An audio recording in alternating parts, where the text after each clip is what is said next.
तो बेटा हम थर्मोडायनेमिक्स में देख रहे थे कि एक अगर पार्टिकल थ्री डायमेंशनल बॉक्स में हो तो उसके लिए श्रोडिंगर वेव इक्वेशन और उसके लिए जो एनर्जी इक्वेशंस हैं वो सब हमने निकाल रहे थे एक्चुअली। तो हमने एक थ्री डायमेंशनल बॉक्स की कल्पना की और कहा कि साहब इसमें एक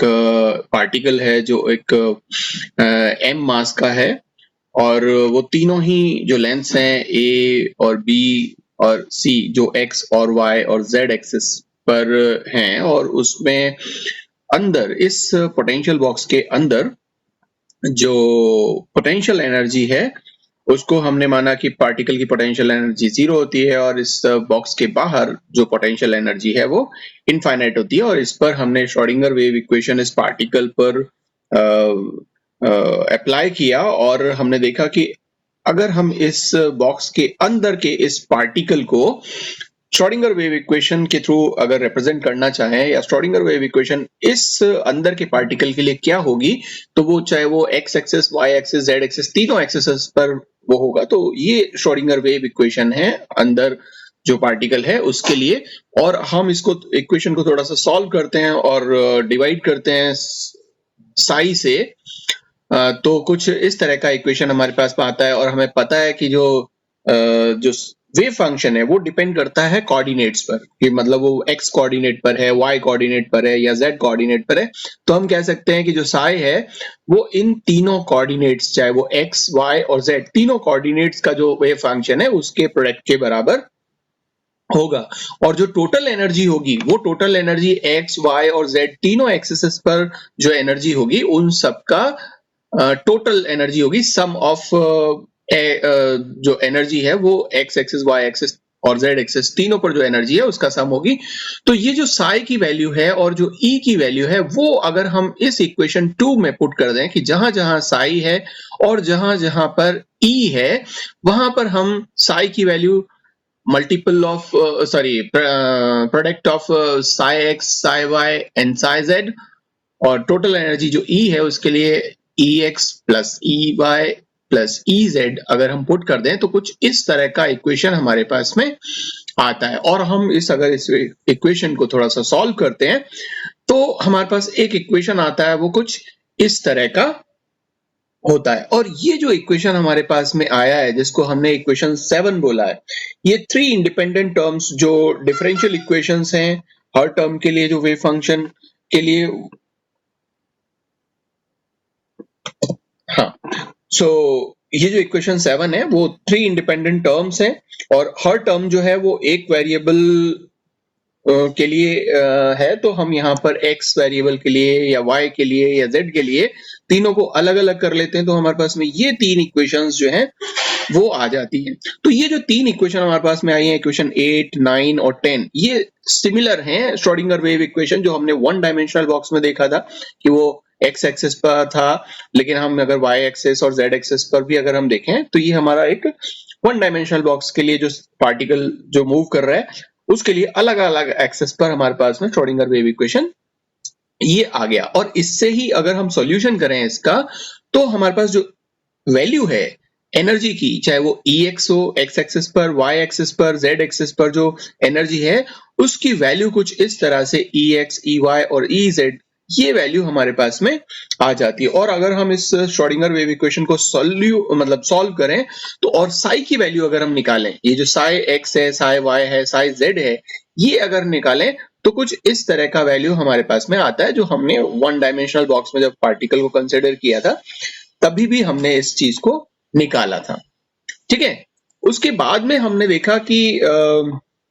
जो इक्वेशन हमारे पास में ये आए हैं चाहे वो साई से रिलेटेड हो या एनर्जी से रिलेटेड हो तो वहां पे टर्म हमें मिला है nx nx nx ny और nz। ये जो टर्म हमें मिला है nx ny nz, ठीक है ना, ये जो टर्म है ये क्या है, ये एक्चुअली क्वांटम नंबर है जो z एक्सिस y एक्सिस और x एक्सिस पर होते हैं जिनकी वैल्यू 1 2 3 4 हो सकती है। इसलिए हम ये कह सकते हैं कि ये जो n क्वांटम नंबर्स हैं ये क्वांटाइज्ड है। और इसी से हमने एनर्जी निकाली है। जो हमारे पास में जो एनर्जी की वैल्यू आ रही थी वो भी क्या आ रही थी, उसमें भी nx ny और nz टर्म थी। तो अगर ये सारी की सारी टर्म्स भी अगर हम इंटीग्रल वैल्यू मान लें या होती हैं, तो जो पार्टिकल है हम ये कह सकते हैं कि उसकी जो एनर्जी की जो वैल्यू होगी वो भी क्या आएगी, डिस्क्रीट आएगी। क्यों? क्योंकि h square upon 8ma square सभी में कांस्टेंट है और nx स्क्वायर, ny स्क्वायर और nz स्क्वायर यही वैल्यू बदल रही हैं। तो और इनके लिए हमें पता है कि वो इंटीग्रल वैल्यूज हैं। तो जो पार्टिकल की जो एनर्जी होगी वो भी क्या हो जाएगी, क्वांटाइज्ड हो जाती है। इसी तरह से एक और चीज हमने यहाँ पर जो देखी वो ये कि जो टोटल वेव फंक्शन है, जो हमारे पास में ये जो टोटल वेव फंक्शन है, जो सभी कोऑर्डिनेट्स का जो वेव फंक्शन है उसका मल्टीपल होता है, उससे जब हम इस इक्वेशन को आगे सॉल्व करते हैं तो हमारे पास में एक नॉर्मलाइजेशन फैक्टर आ जाता है। मतलब ये एक नॉर्मलाइज्ड वेव इक्वेशन हमें मिलती है और इसमें हमें एक नॉर्मलाइजेशन फैक्टर मिलता है जो है आपका 8/v का अंडर रूट। ठीक है, तो आपने देखा होगा वन डायमेंशनल बॉक्स के लिए हमारे पास में जो नॉर्मलाइजेशन फैक्टर मिला था वो 2/a का अंडर रूट मिला था। अब यही चीज अगर तीनों एक्सेस पर हो जाए तो आपको पता है कि क्या कर दोगे आप, ये जो अंडर रूट अपॉन a है इसी को क्या कर दो, इसका क्यूब कर दो। तो क्यूब कर दोगे तो 2 मल्टीप्लाइड बाय 2 मल्टीप्लाइड बाय 2 और upon a multiplied by a multiplied by a। ठीक है, और ये जो ये है ये a क्यूब, और a क्यूब का मतलब होता है वॉल्यूम, तो इसलिए यहाँ पर ये वॉल्यूम टर्म आ गया और ये 2 को अगर हम क्यूब निकालते तो 8 आता है। तो ये नॉर्मलाइजेशन फैक्टर जो 3 डायमेंशनल बॉक्स है उसके लिए हमारे पास निकल करके आ जाता है। ये सारी की सारी चीजें हमने हमारी जो लास्ट क्लास थी उसमें डिस्कस की थी। ठीक है, तो आप लोगों को वापस थोड़ा सा रिकैप इसलिए दिया ताकि हम पुरानी चीजों को एक बार देखें और फिर आगे की जो चीज है उसको हम सॉल्व करें। उसके बाद में हमने देखा कि जो क्यूबिकल बॉक्स है, क्यूबिकल बॉक्स वो होगा जहां पर लेंथ, विड्थ और जो हाइट है वो इक्वल होती है। मतलब ए, बी और सी जो तीनों आर्म्स हैं वो इक्वल हैं और वहां पर अगर हम एनर्जी की वैल्यू अगर हम देखें तो h square upon 8 ma square और nx का स्क्वायर प्लस वो ny का स्क्वायर और nz का स्क्वायर, ये हमारे पास में एक इक्वेशन निकल करके आई थी। और यहाँ पर nx, ny और nz की वैल्यू अगर हम क्या रखें 1 मान लें ग्राउंड स्टेट के लिए, क्योंकि वो फर्स्ट एनर्जी स्टेट है और उसके लिए हम अगर ये nx, ny और nz की वैल्यू 1 मान लेते हैं तो हमारे पास में जो इक्वेशन आती है वो हम इस इक्वेशन में, ये जो इक्वेशन 11 आपको दिख रहा है इसके अंदर हम ये सारी की सारी वैल्यूज पुट करते हैं। तो nx, ny और nz क्योंकि 1 वैल्यू है तो इन सब का जो स्क्वायर होगा वो 111 होगा। तो ये कुल मिलाकर के जो वैल्यू आ जाएगी वो 3h square upon 8ma square आ जाती है। किसके लिए? फॉर ग्राउंड स्टेट या फर्स्ट एनर्जी स्टेट। जो हमारे पास में न्यूक्लियस है, ये न्यूक्लियस के बाद में जो फर्स्ट एनर्जी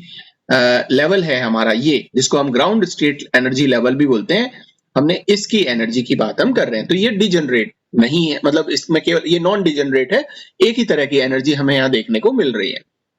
अगर हम इसकी फर्स्ट एक्साइटेड स्टेट को अगर हम देखें तो देखो फर्स्ट एक्साइटेड स्टेट क्या होती है। फर्स्ट एक्साइटेड स्टेट वो होती है जिसमें जो nx, ny और nz ये जो क्वांटम नंबर्स हैं इनमें से इन तीन वैल्यूज में से दो वैल्यू क्या होती हैं, दो वैल्यू तो होती हैं आपकी जिनका नंबर होता है 1 और एक वैल्यू इनमें कम से कम एक ऐसी होती है जिसकी वैल्यू होती है 2। ठीक है, तो हमने यहाँ पर एक जो nx है उसकी वैल्यू तो रखी है 2 और बाकी ny और nz इनकी वैल्यू रखी है हमने 1। ठीक है, तो फर्स्ट एक्साइटेड स्टेट या फिर सेकंड एनर्जी लेवल के लिए जो क्वांटम नंबर है nx, ny और nz इनकी वैल्यू समझ गए आप कि एक कोई ना कोई जिसकी वैल्यू होगी 2 और बाकी जो दो होंगे उनकी वैल्यू होगी 1। अगर हम ये पुट कर दें यहाँ पे तो हमारे पास जो एनर्जी आएगी, अब देखो यहाँ पे हमने 111 क्यों लिया था, क्योंकि हमारे पास में nx, ny और nz तीनों ही 1 थे, इसलिए हम ये पता चल जाता है हमको कि हमने किस जो क्वांटम नंबर है उसके लिए एनर्जी निकाली। ऐसे ही हम यहाँ पर करेंगे तो पहले nx की वैल्यू रखेंगे 2, ny और nz की रखेंगे 11, तो 211। तो ये जो एनर्जी होगी वो 211 और ये वही हमारा h square upon 8ma square और जो हमारे पास में nx स्क्वायर, ny स्क्वायर और ये nz स्क्वायर, इसमें इनकी वैल्यू पुट कर दो। तो ये हमने 2 स्क्वायर, 1 स्क्वायर और 1 स्क्वायर पुट कर दिया। तो 2 स्क्वायर जो होता है वो 4 होता है, 1 स्क्वायर 1 होता है, 1 स्क्वायर 1 होता है, तो 4 प्लस 1 प्लस 1 इक्वल्स टू 6। तो 6h स्क्वायर 8ma स्क्वायर हमारे पास में एनर्जी आ जाती है फॉर E211 के लिए, ठीक है। अगर हम इस, क्योंकि हमने यहां पर फर्स्ट एक्साइटेड स्टेट के लिए क्या कहा था कि ये जो 3 वैल्यूज हैं nx, ny और nz, इसमें से 2 वैल्यूज ऐसी होंगी जो 1 होंगी और एक वैल्यू ऐसी होगी जो 2 होगी। अब ये कोई भी हो सकता है, ये nx भी 1 हो सकता है, ny भी 1 हो सकता है और nz भी 1 हो सकता है। और जो ये जो 2 वैल्यू है ये भी किसी के लिए भी हो सकती है, nx के लिए भी हो सकती है, ny के लिए भी हो सकती है और nz के लिए भी हो सकती है। तो सबसे पहले हमने जो 2 वैल्यू लिए वो nx के लिए लिए। अगर हम यहाँ पर ny के लिए 2 ले लें, ये जो हमारे पास में ny है उसके लिए 2 ले लें और nx और nz के लिए 1 लें, तो हमारे पास जो एनर्जी का इक्वेशन होगा या एनर्जी को हम डिनोट करेंगे वो किससे करेंगे, E121। सो E121 से इसको हम रिप्रेजेंट कर रहे हैं। सो यहां पर भी आप उसी तरह से रख दोगे तो ये 1 स्क्वायर 2 स्क्वायर और 1 स्क्वायर, सो ये वही हो जाता है 1 + 4 + 1।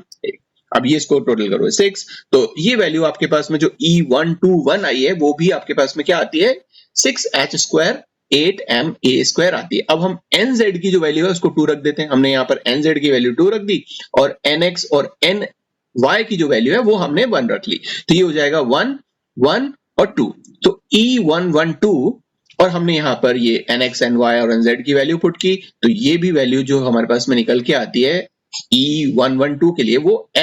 6h² 8ma² आई। तो आपके पास में ये 3 इक्वेशंस आई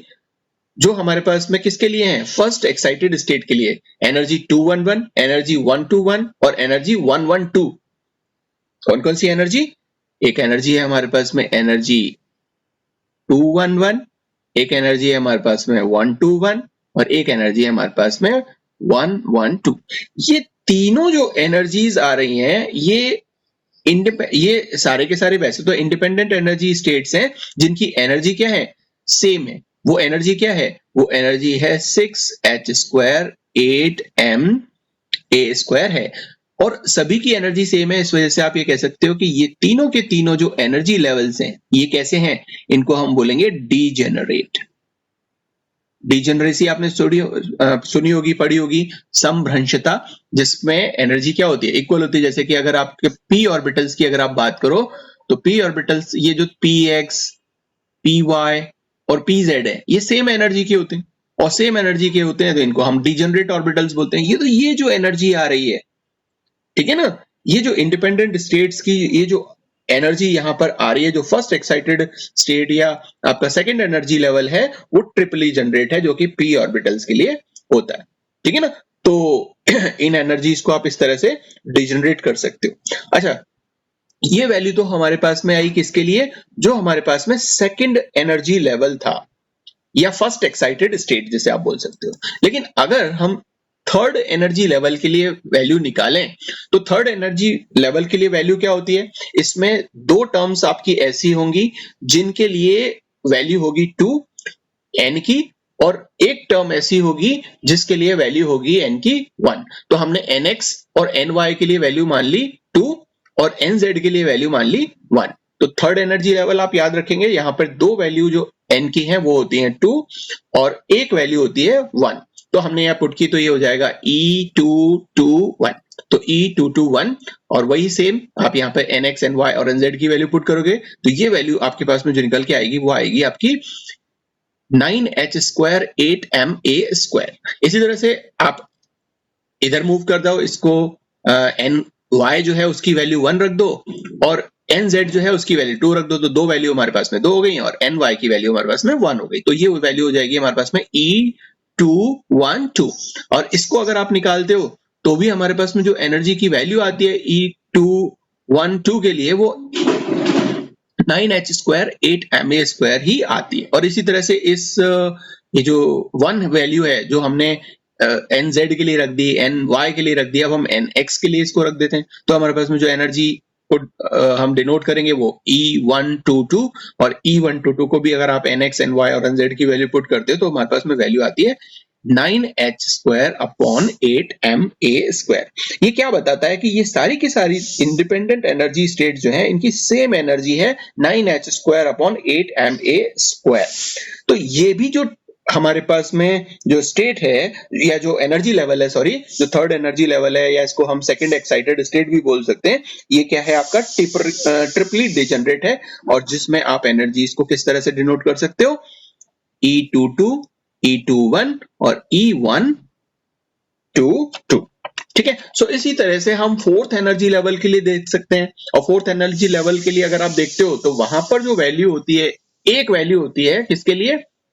जो n के लिए वो होती है 3, और बाकी के लिए जो वैल्यू होती है n की वो होती है 1। तो हमारे पास में ये जो एनर्जी आएगी वो nx के लिए हमने 3 रखा, ny और nz के लिए 1 रखा, तो हम यहाँ पर रख देते हैं, तो 3 1 1। इसी तरह से फिर हम एक nx की जगह ny को रखेंगे, यहाँ पर nz को 3 रखेंगे, तो ये हमारे पास में 3 वैल्यूज निकल के आ गई, E311, E131 और E113। देखो अब आप समझ गए होंगे कि मैं ये जो बार बार जो एनर्जी को डिनोट कर रहे हैं हम, वो ये यहाँ पर ये जो नंबर हमने लिखे हुए हैं वो क्या वैल्यू है ना, वो nx ny और nz का जो वैल्यू है वो जिस क्रम में हमने लिखा है उसको ही हमने यहाँ पर डिनोट किया हुआ है। ओके, सो अगर हम इन तीनों के लिए अगर हम ये वैल्यू निकालें और किसी एक के लिए 3 रखते हैं, तो हमारे पास में किसी भी एक के लिए 3 रखते हैं तो 3 का क्यूब 9 होता है, और बाकी 1 1 है तो उनका जो स्क्वायर होगा, सॉरी 3 का क्यूब क्या, 3 का स्क्वायर जो है वो 9 होता है, और बाकी जो है वो 1 का स्क्वायर 1 ही होता है, तो 9 प्लस 2 जो है वो 11 आ जाता है। तो ये जो फोर्थ एनर्जी लेवल है या थर्ड एक्साइटेड स्टेट है, इसके लिए हमारे पास में जो वैल्यू आएगी वो निकल करके आती है 11h स्क्वायर 8ma²। अब हम ये चाहे किसी के लिए भी ले लें, इसका मतलब क्या है, ये तीनों भी क्या है, ये तीनों भी ट्रिपली डीजनरेट होते हैं, चाहे वो 311 हो, चाहे 131 हो, चाहे E113 हो। ऐसे अगर हम फिफ्थ एनर्जी लेवल के लिए निकालें, अब आप बोलोगे साहब ये तो निकालते ही जा रहे हो ना, एक इसको और हम देखते हैं, फिर मैं आगे बताऊंगा इसमें। तो फिफ्थ एनर्जी लेवल वो होता है जहां पर nx ny और nz की तीनों की वैल्यू क्या होती है, डिजनरेट होती है, मतलब कि एक जैसी होती है, मतलब 2, ये भी 2 और ये भी 2। तो यहाँ पर मैं यहाँ पर चला कहां से था, यहाँ पे हम चले थे nx ny और nz की वैल्यू जहां 1 1 1 थी उस कॉम्बिनेशन से चले थे, और अब हम उस कॉम्बिनेशन पर आ गए हैं जहां पर हमारे पास में nx ny और nz की वैल्यू क्या है, 2 है, मतलब इक्वल है। तो इसके लिए जो एनर्जी निकलेगी वो होगी आपकी E222, और वही आप nx ny और nz के लिए वैल्यू पुट करो तो 2 का स्क्वायर ये सभी जगह हो जाएगा, तो 2 का स्क्वायर 4 होता है, और 4 मल्टीप्लाइड बाय 3 या 4 प्लस 4 प्लस 4 12 होता है, तो 12h स्क्वायर 8ma स्क्वायर हमारे पास में वैल्यू आती है। तो आप यहाँ पर एक चीज आपने नोट की कि ये जो फिफ्थ एनर्जी लेवल है ये डिजनरेट है, इसकी कोई और एनर्जी संभव नहीं है, यही एक एनर्जी है वो हमारे पास में है। और दूसरा जो हमारे पास में क्या था, जो हमारे पास में था जो फर्स्ट एनर्जी लेवल था, ये जो ग्राउंड स्टेट थी, इसके लिए भी हमारे पास में nx ny और nz की वैल्यू 1 1 थी, और ये वैल्यू भी हमारे पास में क्या आई थी, वो 3h स्क्वायर 8ma² आई थी, तो ये वैल्यू भी क्या है, नॉन डिजनरेट है। तो आप यहाँ पे बता सकते हो कि फर्स्ट और फिफ्थ एनर्जी लेवल जो है वो डिजनरेट है, मतलब कि उनकी कोई डिफरेंट स्टेट जो सेम एनर्जी की हो वो संभव नहीं है। अब देखो ये जो डिजनरेसी आ रही है, ज्यादातर आपने यहाँ पर हमने क्या देखा, ज्यादातर हमने यहाँ देखा कि जो क्यूबिकल बॉक्स है जहां पर A B और C तीनों इक्वल हैं, A equals to B equals to C, वहां पर जो एनर्जी लेवल्स हैं वो ज्यादातर कैसे हैं, डिजनरेट है ना, एक सेम एक्सटेंट तक। लेकिन अगर आप इस डिजनरेसी को तोड़ना चाहते हैं, ये जो सेम एनर्जी हमें मिल रही है, चाहे वो इसके लिए मिल रही है फोर्थ एनर्जी लेवल के लिए, चाहे थर्ड एनर्जी लेवल के लिए या सेकंड एनर्जी लेवल के लिए, इन सब के लिए हमें डिजनरेट एनर्जी जो है वो मिली थी, इसको हम तोड़ सकते हैं। इससे पहले कि मैं इसको किस तरह से तोड़ेंगे, यहाँ पर एक ग्राफ शो किया हुआ है, जो ये जो एक्सिस है, ये एक्सेस आपको ये बता रहा है कि जो E की वैल्यू है h स्क्वायर अपॉन 8ma², क्योंकि A यहाँ पर क्यूबिकल बॉक्स में एक जैसा होता है, A B C तीनों ही एक जैसे होते हैं, इसलिए हमने यहाँ पर इस A को बाहर मतलब इसके साथ ही रखा हुआ है 8m के साथ में, और ये अलग अलग एनर्जी टर्म है। तो ये जो वैल्यू दिखा रहा है वो क्या दिखा रहा है, 3h स्क्वायर 8ma², ये क्या दिखा रहा है, 6h स्क्वायर अपॉन 8ma², ये 9h स्क्वायर अपॉन 8ma², ये 11h स्क्वायर अपॉन 8ma², और ये 12h स्क्वायर अपॉन 8 ma²। ये जो 3, 8, 9, 11, 12, 14 ये जो वैल्यूज लिखी हैं वो इस एनर्जी की हैं जो लगातार बढ़ती जाएंगी। हमने सिर्फ यहाँ पर थोड़ा सा लिया है, ये आगे तक बढ़ती जाएंगी। और यहाँ पर आप यहाँ देखो कि अगर हमने यहाँ पर nx, ny और nz की वैल्यू क्या ली हुई है, उसके हिसाब से जो हमारे पास में एनर्जी आती है वो नॉन डिजनरेट आती है। जो वैल्यू आपकी कैसी है, ये 111। इसी तरह से आपने यहाँ पर आप देखते हो कि यहाँ पर भी जो वैल्यू आ रही है वो डिजनरेट। और ये जो वैल्यूज जितनी भी ये वाली वैल्यूज आ रही हैं जो सारी की सारी कैसी हैं, डिजनरेट हैं, ठीक है ना। ये तो इस तरह से ये जो वैल्यूज हैं ये आगे आप चल इसमें करते जाओ। हमने 5th एनर्जी लेवल तक लिया है, फिर आप 6th, 7th, 8th, 9th, 10th, 11 आप जितने एनर्जी लेवल्स तक जाते जाओगे ये कॉम्बिनेशन उतने ही ज्यादा बनते जाएंगे। ये 14 मैंने यहाँ पर इसलिए लिया है इस एनर्जी लेवल को, जो 6th एनर्जी लेवल है। ये 6th एनर्जी लेवल को आप देखोगे कि ये 1, 2, 3, 4, 5 और 6, यहाँ पे 6 एनर्जी लेवल्स ऐसे हैं जो कैसे हैं, उनकी सेम एनर्जी है। मतलब यहाँ पे ये 6 फोल्ड डिजेनरेसी दिखा रहा है। ये जो दिखा रहे हैं ये 3 फोल्ड है। ये जो 11, 9 और ये जो 6 ये जो है ये 3 फोल्ड डिजेनरेसी है, और ये जो है वो 6 फोल्ड डिजेनरेसी है। इस तरह से जब हम ऊपर वाले लेवल्स में बढ़ते जाएंगे, कॉम्बिनेशन ज्यादा होते जाएंगे, कॉम्बिनेशन ज्यादा होते जाएंगे, तो हमारे पास में उतनी ही फोल्ड की एनर्जी जो है वो डिजेनरेस होकर के मिलती जाती है। ठीक है, अभी मैं आपको बात कर रहा था कि जो डिजेनरेसी है उसको ब्रेक किस तरह से किया जाए। तो देखो, डिजेनरेसी को हम ब्रेक कर सकते हैं अगर हम इस बॉक्स के जो डायमेंशंस हैं, जो हमारे पास में a = b = c जो थे, उसको अगर हम ब्रेक कर दें, मतलब नॉन क्यूबिकल बॉक्स आप ले लो जहां पर a और b तो इक्वल है, लेकिन b और c जो है या a और c जो है वो इक्वल नहीं है। मतलब 2 आर्म्स तो इक्वल है और जो तीसरा आर्म है वो कैसा है, वो इक्वल नहीं है इन दोनों के। और एक दूसरी सिचुएशन हमारे पास ये हो सकती है कि ए और बी और सी ये तीनों के तीनों क्या हो, डिफरेंट हो। इनका जो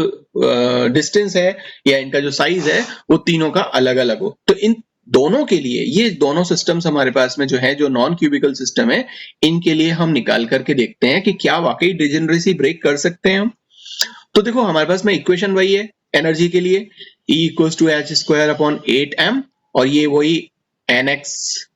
का square upon a square plus ny का square upon b square plus nz का स्क्वायर अपॉन c स्क्वायर। क्योंकि वहां पे क्यूबिकल में a, b और c सब समान थे, इसलिए हमने उसको a ही माना था और उसको कहां रख लिया था, यहाँ 8m a स्क्वायर के लिए रख लिया था। और ये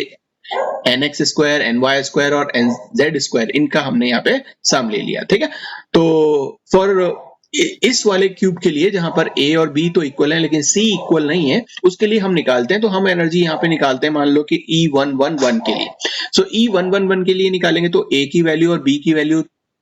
और c की वैल्यू सबके लिए 1 1 है, लेकिन a और b इक्वल है तो इसको हम a ही मान सकते हैं। तो यहाँ पर ये जो हो जाएगा वो क्या हो जाएगा, ये 1² / a² / 1² / b² प्लस 1² / c²। अब क्योंकि ये a स्क्वायर था, a और b दोनों इक्वल थे, इसलिए हमने इसको माना 2/a² प्लस 1/c², क्योंकि ये a और b दोनों क्या है, इक्वल है। ठीक है, सो ये हमारे पास में ग्राउंड स्टेट या फर्स्ट एनर्जी लेवल आ जाता है। अब ये जो फर्स्ट एनर्जी लेवल है, अब हम फर्स्ट एक्साइटेड या फिर सेकेंड एनर्जी लेवल जिसको हम बोलेंगे उसके लिए निकालते हैं। अब सेकेंड एनर्जी लेवल के लिए आपको पता है nx, ny और nz में से कोई भी एक वैल्यू ऐसी होगी जो कैसी होगी, 2, और बाकी के जो 2 होंगी वो कैसी होंगी, 1। तो हम इसके लिए सिचुएशन ले लेते हैं कि nx की वैल्यू हमने 2 ली है और ny और nz की वैल्यू हमने 1 1 ली है। सो इस ये जो एनर्जी होगी वो 2 1 1, एनर्जी 2 1 1। तो यहाँ पे 2 1 1 आप कर दो। देखो, ये हमने a के लिए 2 स्क्वायर ले लिया और b और c के लिए हमने क्या लिया, ये ny और nz के लिए जो वैल्यू है वो 1 1 ले ली। ठीक है, तो इस तरह से जब आपने इसको सॉल्व किया, यहाँ पर ये वैल्यू रखी 2 का स्क्वायर, 1 स्क्वायर, तो ये हो जाएगा आपका 4 का square upon a square plus ये 1 है ही। ठीक है ना, तो ये 4 स्क्वायर प्लस 1 तो ये 5 हो गया, तो 5 अपॉन a स्क्वायर हो जाएगा, और ये हमारे पास में 1 स्क्वायर अपॉन c स्क्वायर। तो ये वैल्यू हमारे पास में आई। इसी तरह से अगर हम 1 to 1 देखें तो हमने यहाँ पे 1 to 1 के हिसाब से रख दिया। अब मैं यहाँ पर डिटेल में नहीं बताऊंगा, ये आप खुद समझ गए होंगे इतना सारा जो हमने किया है उससे, कि ये वैल्यूज किस तरह से आ रही हैं। तो देखने वाली बात यहाँ पर जो है वो क्या है कि यहाँ पर जो वैल्यूज हम एनर्जी के लिए ले रहे हैं, चाहे वो 2 1 1 ले रहे हो, चाहे 1 2 1 ले रहे हो, या 1 1 2 ले रहे हो, ये एनर्जी इन दो के लिए तो सेम है। ये जो वैल्यूज आप देख रहे हो, ये दो जो है ये तो सेम है, मतलब कि जो हमारे पास में E211 और आपका 121 ये एनर्जीज तो सेम है, लेकिन ये जो थर्ड एनर्जी है जहां पर हमने nz का वैल्यू जो है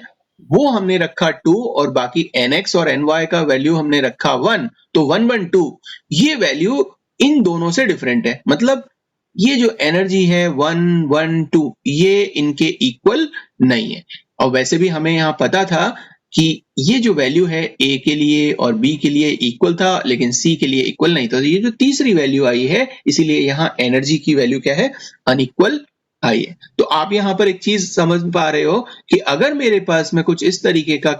सिस्टम हो, ये मेरे पास में नॉन क्यूबिकल अगर सिस्टम हो, तो दो चीजें तो इसकी बिल्कुल सेम है, ये वाला डिस्टेंस और ये वाला डिस्टेंस तो सेम है, लेकिन ये डिस्टेंस जो है वो मेरे पास डिफरेंट है, ठीक है। तो इस वजह से इन दो के लिए तो सेम वैल्यू आएगी, चाहे वो एक्स एक्सिस के लिए मान लो या इसको आप वाई एक्सिस के लिए मान लो, और लेकिन ये जो तीसरा एक्सिस है इसके लिए जो मेरे पास में वैल्यू आएगी वो क्या आएगी, वो डिफरेंट आएगी, जो इन दोनों के बराबर नहीं होगी। तो आप यहाँ पे बता सकते हो कि डिजनरेसी जो है वो रिमूव हो गई। अगर हमने यहाँ पे जो हमारे पास में बॉक्स था, वो बॉक्स अगर हमने चेंज किया है तो एनर्जी हमारे पास में जो है वो डिजनरेसी जो मिल रही थी वो क्या हो गई, ब्रेक हो गई। इस तरह से हम एक और नॉन क्यूबिकल सिस्टम के लिए लिख सकते हैं जहां पर A और B और C तीनों ही अनइक्वल हैं या तीनों ही बराबर नहीं है। तो हमारा जो इक्वेशन है एनर्जी का, उसका अगर हम यहाँ पे फर्स्ट एनर्जी लेवल या ग्राउंड स्टेट एनर्जी लेवल देखें तो E11 h²/8m, ये यहाँ पर nx²/a²,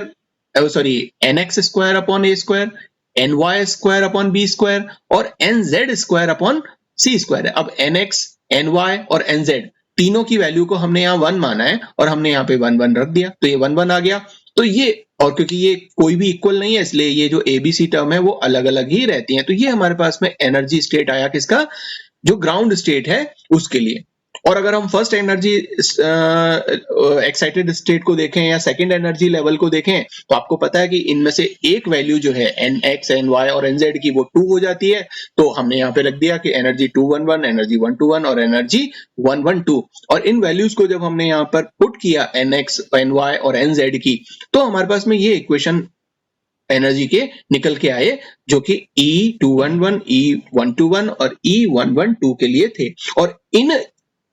एनर्जीज में आप ये देखो कि कोई भी एनर्जी ऐसी नहीं है जो एक जैसी हो, सब डिफरेंट है। और सब डिफरेंट है इसका मतलब है कि आप यहां पर बता सकते हो कि जो आपके पास में वैल्यू है E211 और जो वैल्यू है E121 और जो वैल्यू है आपके पास में E112, ये जो तीनों वैल्यूज हैं, ये तीनों वैल्यूज क्या हैं, अनइक्वल है या एक दूसरे के इक्वल नहीं है। तो यहां पर भी जो डिजेनरेसी है वो टूट गई, सबकी एनर्जी डिफरेंट है। तो ये कंक्लूजन निकल करके आता है कि डिजेनरेसी जो है वो सिर्फ और सिर्फ क्यूबिकल बॉक्स में होती है जहां पर तीनों आर्म सेम होगी, कि इलेक्ट्रॉन वो एक या एक्स डायरेक्शन में या वाई डायरेक्शन में या जेड डायरेक्शन में वहां पर मूव कर रहा है, तो उसके पास में सेम जो डिस्टेंस है वो है मूव करने के लिए। और अगर हम बॉक्स का कोई भी, चाहे ए बी सी, इनमें से किसी भी एक डिस्टेंस को अगर हम कम या ज्यादा कर दें तो जो हमारे पास में एनर्जी की वैल्यू है वो क्या हो जाएगी, डिस्टर्ब हो जाएगी और वो डिजेनरेसी जो है वो ब्रेक हो जाती है। ठीक है, तो ये चीज हमें जो 3 डायमेंशनल बॉक्स में हमने देखी, जो अलग अलग डायमेंशन, एक हमने फर्स्ट डायमेंशन में देखा, वन डायमेंशन में वहां पे हमारे पास सिर्फ एक ही टाइप की एनर्जी निकल के आ रही थी, और यहाँ हमने तीनों डायरेक्शंस में तीनों जो कोऑर्डिनेट्स हैं एक्स वाई जेड, वहां पर हमने श्रोडिंगर वेव इक्वेशन बनाया, उसको सॉल्व किया और अलग अलग एक्सेस पर जो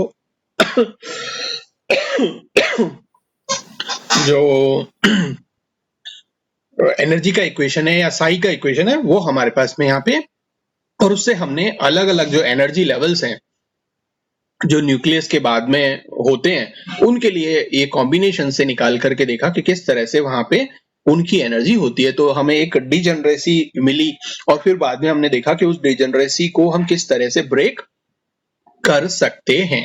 ठीक है ना। ब्रेक कर सकते हैं का मतलब ये था कि अगर हम एक सही सिचुएशन लेते हैं, मतलब एक इक्वल सिचुएशन लेते हैं हर डायरेक्शन में, चाहे वो एक्स डायरेक्शन में हो, चाहे वाई डायरेक्शन में हो, चाहे जेड डायरेक्शन में हो, किसी भी एक्सिस पर अगर हमने सेम डिस्टेंसेस लिए हैं तो भैया सेम ही एनर्जी मिलने वाली है। और अगर आपने इसकी डिस्टेंस को यहां तक कर दिया तो इस वाले एक्सिस पर मूव करने के लिए इलेक्ट्रॉन की जो अब जब एनर्जी लेवल आपका यहां तक है और यहां पर ये है ही नहीं एक्स और वाई में, ये सिर्फ जेड एक्सिस पर यहां मिलेगा, तो इसकी एनर्जी अलग मिलेगी और इन दोनों की एनर्जी अलग मिलेगी। सिंपल इज दैट, ठीक है। तो इस वजह से आप यहां पर ये जो हमने इतनी सारी जो की है और यहाँ अलग अलग जो हमने ये एनर्जी निकाली है वो इसी वजह से निकाली है, ठीक है। सो ये डिजेनरेसी जो है और कब दिखाता है कब नहीं दिखाता है वो आप यहाँ पे इजीली बता सकते हो, ठीक है।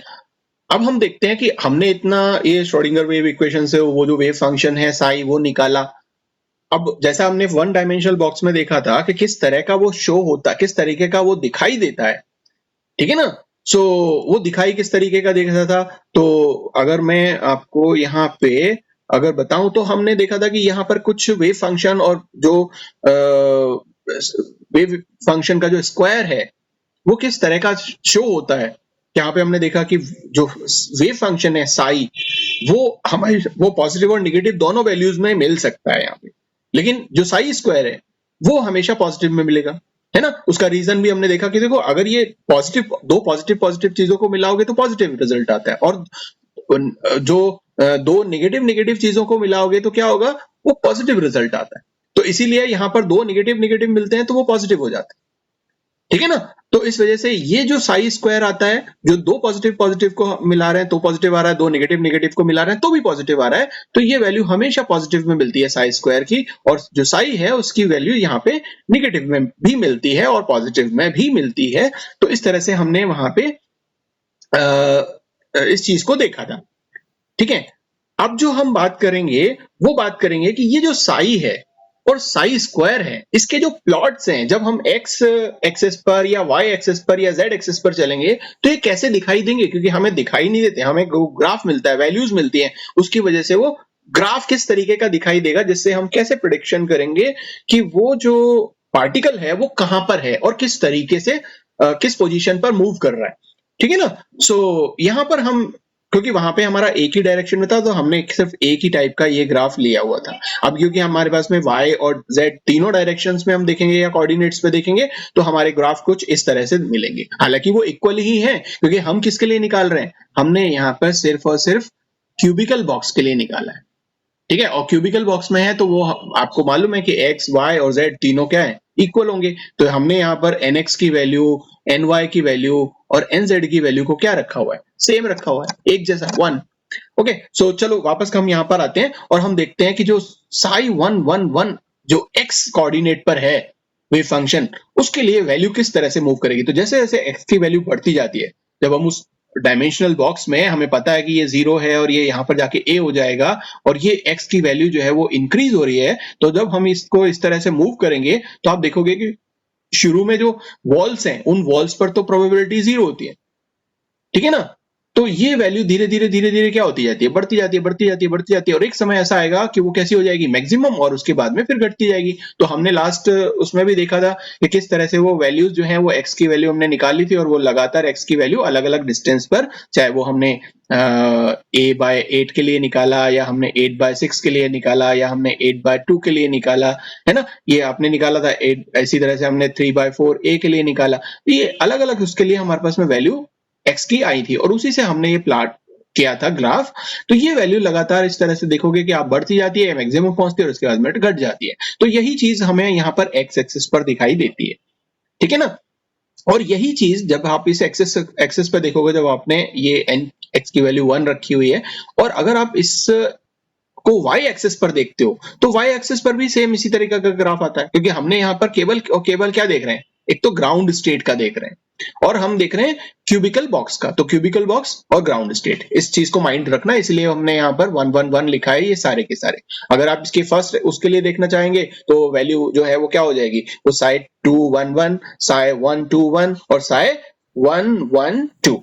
वो हो जाएगी, है ना? उसको हम देखेंगे अभी बाद में कैसे होगा वो। तो ये वैल्यू हमारे पास में x के लिए, y के लिए और z के लिए तीनों एक्सेस पर कुछ इस तरीके से साई की वैल्यू मूव करती है। लेकिन आपको पता है साई का कोई इंपॉर्टेंस नहीं है, तो हम क्या लेते हैं, साई स्क्वायर। तो हमने ये साई स्क्वायर ले लिया। अब साई स्क्वायर जब आप लेते हो तो देखो ये वैल्यू काफी छोटी होती है ना, ये वैल्यू काफी छोटी होती है। जब हमने निकाला था x की वैल्यू तो आपको पता है बहुत छोटी थी, और उसका अगर आप स्क्वायर कर देते हो तो सिंपल सी बात है, स्क्वायर कर देते हो तो वो वैल्यू छोटी हो जाती है, फिर वो वैल्यू लगातार बढ़ती है ना? वो 1 की तरफ मूव करती है, आपको याद होगा। और 1 की तरफ मूव करेगी तो वो वैल्यू बढ़ रही है, और बढ़ रही है तो उसकी वैल्यू जब स्क्वायर करोगे तो वो वैल्यू भी बढ़ती है। तो शुरू में ये वैल्यू कम होती है और उसके बाद में धीरे धीरे फिर बढ़ती है, और फिर लगातार उसके बाद फिर घटने लगेगी। तो यहाँ साई में और साई स्क्वायर के जो ग्राफ है उसमें क्या अंतर है? उसमें अंतर ये है कि यहाँ पर लगातार उसी तरीके से एक कांस्टेंट उसमें ये बढ़ती जाएगी और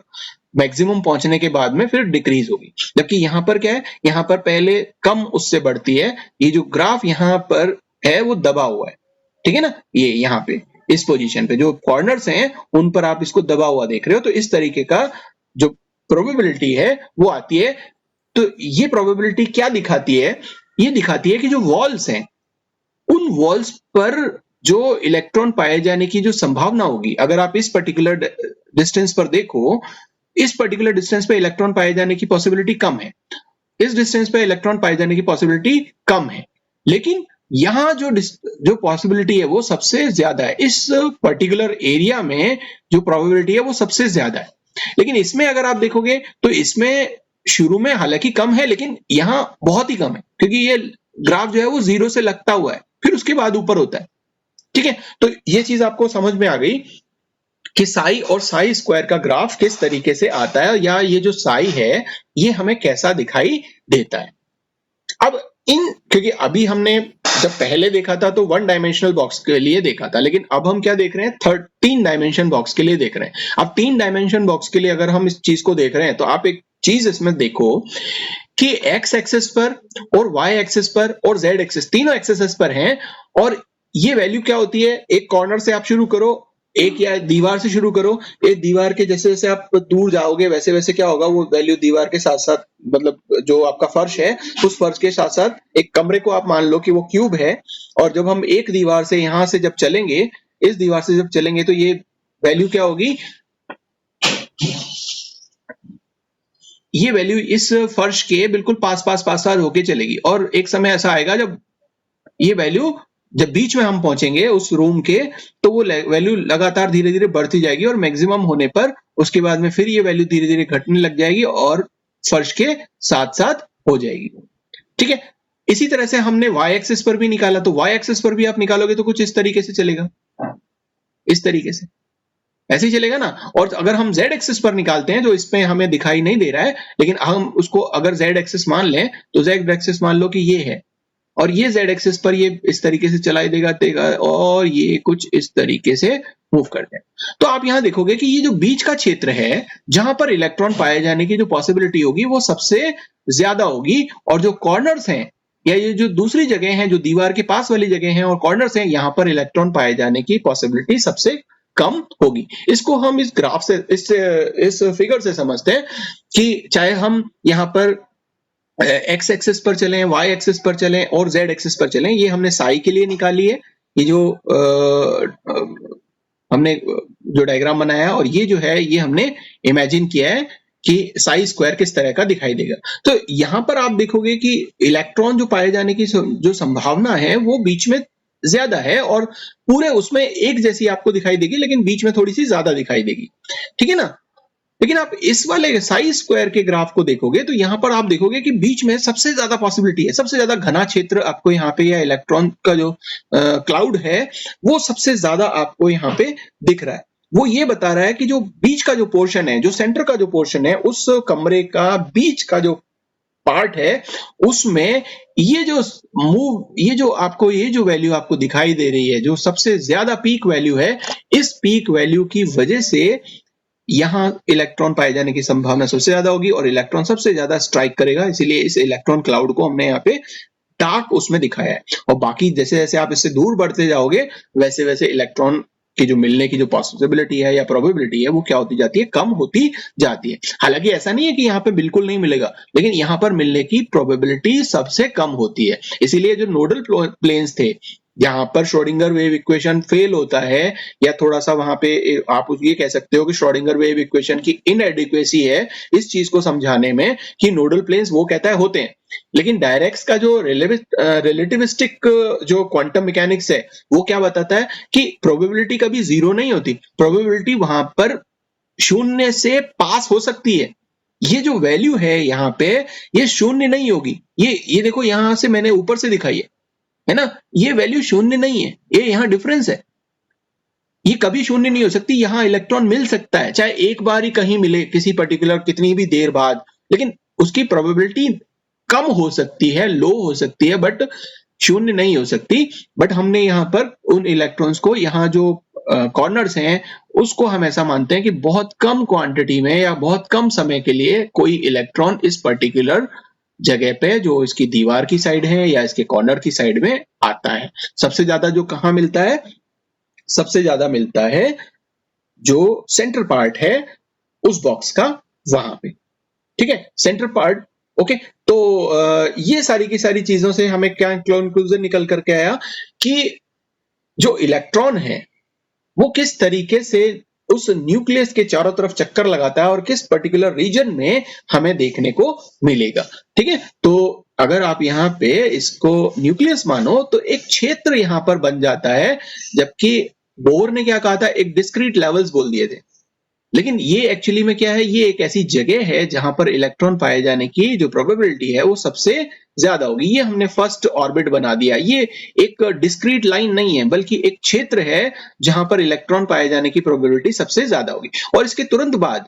ये जो दूसरा क्षेत्र है,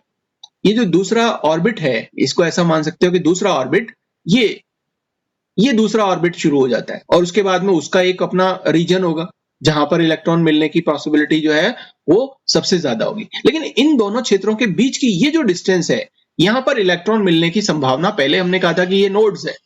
जहां पर इलेक्ट्रॉन मिलने की संभावना शून्य होती है, लेकिन एक्चुअली यहां पर भी वो रीजन, मतलब ये रीजन ऐसा नहीं है जहां पर इलेक्ट्रॉन नहीं आ सकता, लेकिन इस रीजन में भी वो इलेक्ट्रॉन क्या है, आ सकता है, लेकिन कभी कभी बाई चांस। ठीक है ना, तो प्रोबेबिलिटी जो है वो यहां पर लो होती है इन नोडल प्लेन्स में। ये जो दो शेल्स हैं इसके बीच का जो डिस्टेंस है ये, और शेल कोई एक डिस्क्रीट लाइन नहीं है बल्कि एक रीजन है, ये पूरा का पूरा रीजन है जहां पर इलेक्ट्रॉन मिल सकता है। ठीक है, सो आई होप आप लोगों को जो श्रोडिंगर वेव इक्वेशन है वो समझ में आया होगा, और श्रोडिंगर वेव इक्वेशन से हमने जो पार्टिकल को एक बॉक्स में बंद करके ये जानने की कोशिश की, हालांकि हम उसको बॉक्स में बंद नहीं कर सकते, वो पार्टिकल तो पूरे उसमें मूव करता है, लेकिन हम उसको समझने के लिए कि वो किस तरह से मूव करता है एक छोटे से क्षेत्र में, तो उसकी एक जो रिप्रेजेंटेशन है उसको बताने के लिए श्रोडिंगर ने इस तरह की एक कल्पना की और यहाँ पर हमें बताने की कोशिश की कि जो साई है और जो साई स्क्वायर है वो किस तरह से निकल करके आता है। ठीक है, अब हम नेक्स्ट जो बात करेंगे वो बात करेंगे क्वांटम नंबर से। क्यों? क्योंकि जो श्रोडिंगर वेव इक्वेशन आपके पास में आई है,